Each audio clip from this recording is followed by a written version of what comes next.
The original studio that held the film rights to Iron Man let the character go back to Marvel Studios for an incredibly silly reason.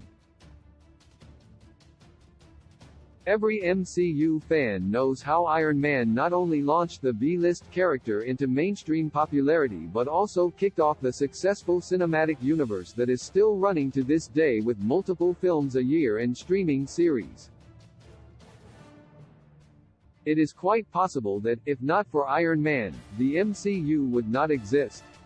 Yet Marvel Studios didn't hold the rights to Iron Man when they first made plans to independently produce their own films.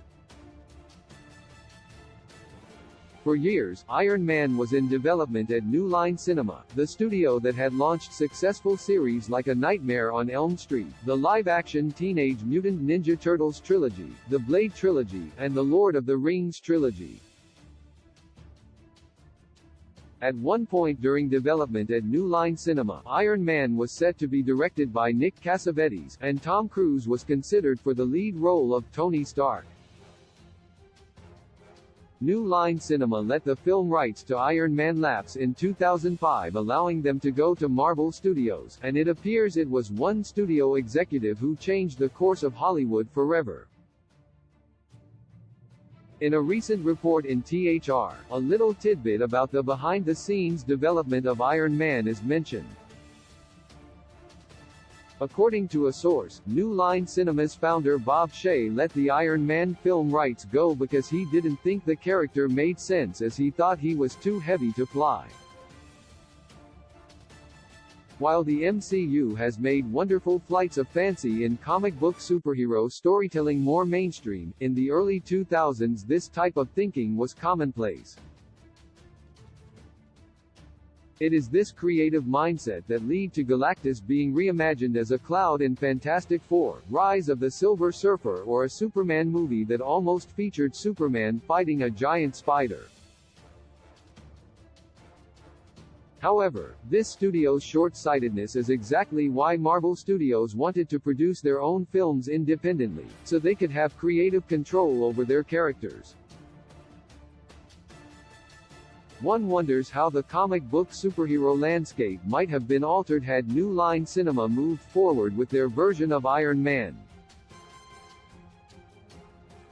Not only would the character have not been played by Robert Downey Jr., but the MCU itself would have likely started out with a different hero.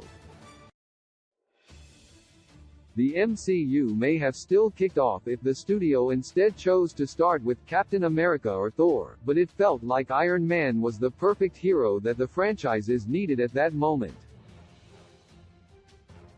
Source: THR. Key release dates: Black Panther, Wakanda Forever release date, the 11th of November 2022. Ant-Man and the Wasp, Quantumania release date, the 17th of February 2023. Guardians of the Galaxy Volume